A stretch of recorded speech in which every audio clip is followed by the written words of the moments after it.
Kabar dan berita jika almarhum UJ berpoligami dan memiliki 3 istri berasal dari pernyataan Umi Pipik.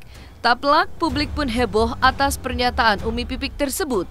Pro dan kontra atas pernyataan Umi Pipik tersebut menjadi bahan perbincangan netizen.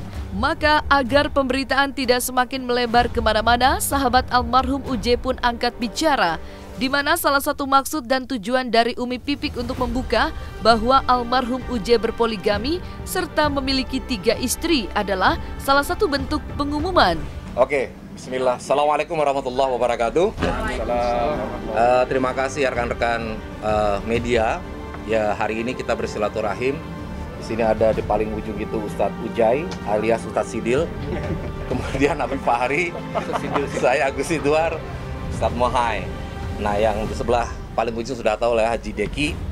Jadi sebenarnya kami ini ingin menyampaikan sesuatu yang kami anggap cukup penting. Sebelumnya kami sahabat almarhum UJ yang dianggap mungkin yang cukup lama berinteraksi. Saya sendiri sejak beliau di TV sampai meninggal malam hari itu bersama dengan beliau, demikian juga yang lain.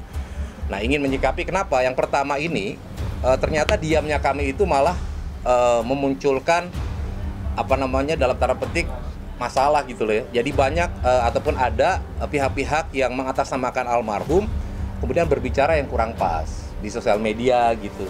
Nah, akhirnya kami berpikir kita harus menyampaikan, menyikapi sesuatu yang terkait dengan isu almarhum Ustadz Jeffrey seperti yang dikatakan Umi Pipik telah berpoligami. Nah, itu alasan yang pertama. Kemudian yang kedua juga nih menyikapi apa yang disampaikan oleh Umi Pipik yang teman-teman sudah tahu sebelumnya. Yang pertama, beliau menyampaikan pernah diperkenalkan oleh dengan seorang wanita ya oleh almarhum UJ, dan kemudian yang kedua, beliau itu bermimpi ketemu dengan seorang anak kecil. Jadi ini adalah hal yang pertama itu yang faktual dari Umi Pipik ketemu langsung. Yang kedua adalah lebih ke spiritual nih soal mimpi ya.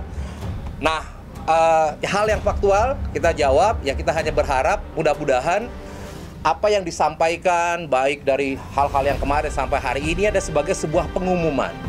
Kalaulah anak itu ada, ya mudah-mudahan anak-anak itu kemudian memiliki kesadaran untuk menghampiri saudara-saudaranya ya, alias anaknya Umi Pipik yang sekarang, yang dikhawatirkan Umi Pipik kalau seandainya terjadi hubungan yang serius gitu ya, ini menjadi sesuatu masalah di kemudian hari. Nah, yang kedua terkait dengan mimpi. Nah, ini mungkin ada pihak nanti yang akan lebih bisa menjelaskan karena bagaimana kemudian menyikapi mimpi itu seperti apa. Nah, kemudian yang ketiga terkait dengan lontaran Umi Pipik juga bahwa ada di antara istri almarhum itu yang public figure. Nah, saya kira ya kami mohon semua yang ada di sini juga teman-teman sekalian, kita tidak perlu lagi mencari sebenarnya siapa public figure tersebut, karena ketika ini dimunculkan akhirnya banyak nama yang tidak pas dan ini tentu akan menyinggung berbagai pihak. Nah, untuk menjaga ya almarhum UJ yang sudah wafat ya, dan beliau sekarang sudah husnul khotimah, sudah tenang, yuk sama-sama kita redam. Ya, jangan lagi kita kemudian memunculkan nama-nama yang semakin hari itu akan memunculkan kontroversi dan spekulasi saja. Nah, saya kira mungkin itu diakhiri, mari sama-sama kita istighfar, semoga Allah Subhanahu wa taala memaafkan diri kita ya, karena kita barangkali ini adalah isu yang sebenarnya tidak pantas untuk dibicarakan karena beliau sudah tiada. Astagfirullahaladzim, astagfirullahaladzim, astagfirullahaladzim. Dari saya sekian, mungkin ada yang ingin menambah, silakan. Sebetulnya menyikapi apa yang hangat belakangan, kalau juga toh apa yang disampaikan Umi Pipik berkaitan beliau kemudian ditemukan, kemudian beliau bermimpi ada anak kecil dan sebagainya gitu ya. Tadi sampaikan Ustaz Agus Sidwar, kalau juga toh memang itu betul, anggaplah itu sebuah pengumuman. Artinya begini, kalau sudah memang ya ternyata yang disampaikan Umi Pipik itu adalah secara faktual betul, kalau juga memang itu anak ada, kita husnudzon, mungkin berita ini sudah sampai kepada beliau. Dan kalau memang juga itu anak pun mau diketemukan ya, atau mau bertemu dengan Umi Pipik dan keluarga yang lain, mungkin anak itu akan menemui beliau, Umi Pipik. Tapi kalau juga toh anak ini tidak ada ya, atau tidak ada yang menemui Umi Pipik setelah ini, ya kita anggap tugas Umi Pipik sudah selesai. Ya. Jadi tidak usah lagi diperpanjang beritanya segala macam ya. Karena ya tadi artinya sudah diumumkan oleh beliau ya. Jadi karena kan berita ini timbul dua kemungkinan gitu ya. Karena yang netizen rame pun mengatakan ini betul nggak sih? Karena bicaranya kan cuma belum ada bukti konkret gitu ya. Jadi kita juga nggak bisa mengatakan itu betul atau itu tidak. Cuma kesimpulannya tadi, artinya kalau memang toh juga itu anak ada, doain. Mudah-mudahan itu anak bisa menemui Umi Pipik supaya semua selesai. Kalau juga toh anak itu tidak ada, berarti tugas Umi Pipik selesai sudah. Dan kita harap kepada antum semua dan juga kepada semua yang menyaksikan, semua yang ikut komen, tolong diingat juga bahwasannya yang lagi antum omongin ini, bahkan nggak mustahil ada yang komen negatif lah apa segala macam, yang antum komen ini sudah tidak ada, orangnya sudah meninggal dunia ya, sudah bertahun-tahun gitu ya. Artinya jangan sampai kemudian kita ini malah jadi menambah dosa dengan ikut komentar padahal itu nggak benar gitu ya, atau kita malah jadi nuduh sana nuduh sini. Jadi kita semua berharap mudah-mudahan ini cuma sampai di sini saja ya. Selebihnya doa minta yang terbaik sama Allah, mudah-mudahan semuanya mendapatkan hasil yang terbaik. Ya ini mungkin hanya sekedar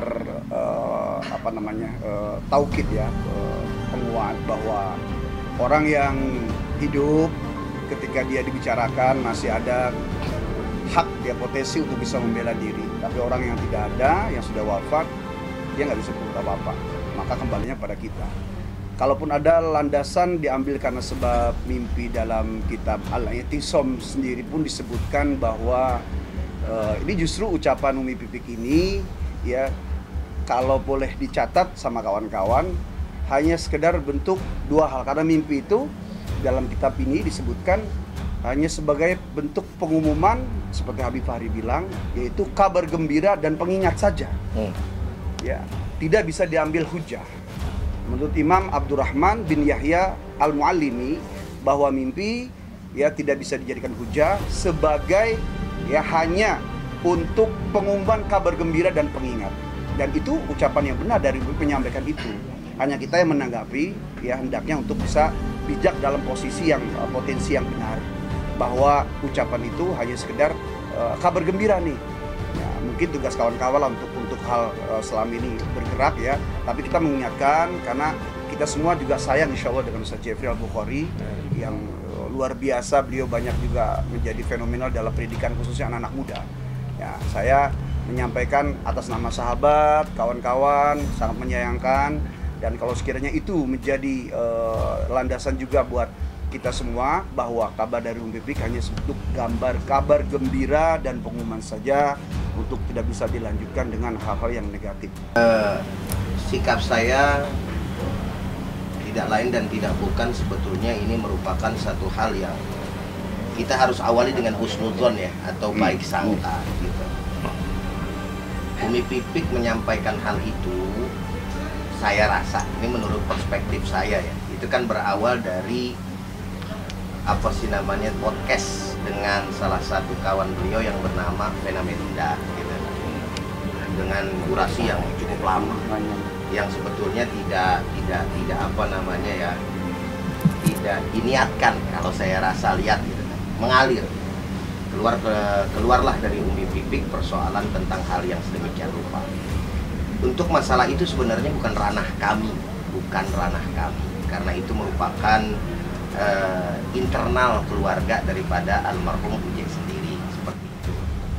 Nah, tapi ketika kita melihat alasan daripada pihak Umi Pipik, poin yang bisa kita tangkap adalah bahwa beliau ingin menyampaikan adanya anak, seperti yang sebagaimana tadi disampaikan oleh Habib Fakhri bin Idrus Jamalulail. Dan saya rasa itu merupakan satu tujuan yang bisa diterima secara syariat gitu, untuk persoalan ini. Nah, yang kedua adalah persoalan public figure gitu kan. Yang sekali lagi saya ingin sampaikan bahwa itu bukan ranah kita sebetulnya gitu. Nah, oleh karenanya menyikapi daripada persoalan ini, kita sebagai orang-orang yang memang memahami agama tidaklah memperpanjang kepada satu hal yang pada akhirnya melahirkan sikap suudzon, apalagi terhadap orang yang sudah meninggal dunia. Sudahlah apa yang disampaikan oleh Umi Pipik umpamanya kita lihat aja sebagai sebuah tujuan yang oke, dia mau cari anak dan kemudian tujuannya baik, selesai. Nah, tidak kemudian pada akhirnya melebar kepada siapa orang yang dituju. Saya rasa itu tidak baik untuk kemudian bagi almarhum secara pribadi, apalagi beliau sudah meninggal dunia. Jadi saya minta sikapilah dengan bijak apa yang disampaikan oleh Umi Pipik tersebut, ya, di luar dari apa yang tadi sudah disampaikan oleh teman-teman semuanya, agar tidak terjadi hal yang berkepanjangan. Sebab Nabi besar Muhammad SAW menyampaikan, udhkuru mahasina mautakum. Sebut-sebut, ceritakan, perbanyak yang baik-baik. Toh teman-teman wartawan, masyarakat Indonesia sudah begitu banyak melihat daripada kebaikan-kebaikan yang ada pada diri almarhum. Dan jangan sampai karena persoalan kesalahpahaman ini, saya rasa kalau bisa dikatakan seperti itu, menjadi sebuah ruang bagi orang-orang yang pada akhirnya suudzon terhadap diri almarhum. Almarhumnya yang saya sampaikan yang enak. Kenapa udah meninggal dunia diomongin, disuuzonin umpamanya karena sikap salahnya untuk kemudian menerjemahkan apa maksud Umi Pipik dan lain sebagainya, akhirnya yang rugi adalah mohon maaf kita sendiri gitu.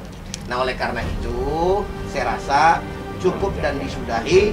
Mari sama-sama kita kemudian kembali lagi kepada kebaikan-kebaikan almarhum, sehingga dengan seperti itu kita berharap almarhum tetap dan selalu senantiasa ditempatkan oleh Allah Subhanahu wa taala di sisinya yang terbaik, dimuliakan oleh Allah, kuburnya dilapangkan oleh Allah Subhanahu wa taala, dijadikan raudhah min riyadil jannah, dan nanti kelak di akhirat berkumpul bersama baginda Nabi besar Muhammad SAW karena kecintaan beliau terhadap baginda Nabi besar Muhammad SAW dengan karya-karya sholawatnya yang begitu fenomenal di tengah-tengah kita. Saya rasa sedemikian rupa yang bisa saya sampaikan, dan mudah-mudahan apa yang saya sampaikan juga tidak menimbulkan kesalahpahaman, dan juga kami semuanya, karena kami semuanya sebagai sahabat dan juga sebagai keluarga, ya, itu mempunyai tujuan yang juga baik tentunya buat almarhum. Mudah-mudahan Allah Subhanahu wa taala memberikan kelapangan kepada kita semua di dalam menyikapi persoalan ini. Amin ya Allah ya rabbal alamin. Sekian, assalamualaikum warahmatullahi wabarakatuh. Dalam kesempatan ini pun, Fajar Siddiq sebagai adik dari almarhum UJ pun sempat memperdengarkan lirik dan lagu yang pernah dibawakan oleh almarhum UJ yang berjudul Serpihan Cinta, di mana arti dari lirik judul lagu tersebut salah satunya menggambarkan bagaimana cinta UJ kepada keluarga dan juga cinta kepada anak serta istri tercinta. Ini lagu almarhum terakhir, jadi ini sudah terlihat dari lirik ya, dari kalimat yang beliau buat ini sangat betul-betul cinta kepada keluarga, pada anak istri, itu aja ya. Ini dari lirik ini terakhir almarhum ciptakan nih bersama beliau nih, dan teman-teman yang lain dibantu untuk mainin musik ya. Ini beliau semua aransemennya, tapi ini lirik almarhum yang buat. Jadi ini adalah bentuk gambaran kecintaan almarhum pada keluarganya. Sampai beliau mau mengambil serpihan-serpihan cintanya itu yang ada, dikumpulkan, ya, dibuat satu bentuk hati yang penuh demi kasih sayang ke anak-anaknya. Oke? Dan yang terakhir, ini sebagai bentuk sebenarnya rasa sayang kita kepada almarhum ya, dan juga kepada keluarga almarhum, kepada Umi Pipik dan kepada anak-anaknya lain. Mohon maaf dari kami, ya, juga kepada Umi Pipik. Ya, mudah-mudahan kita semua sayang keluarganya. Ya, kita sayang sama keluarganya. Semua sayang keluarganya. Dan ya, permasalahan ini ataupun apa yang dibicarakan ini bisa cepat terlalu.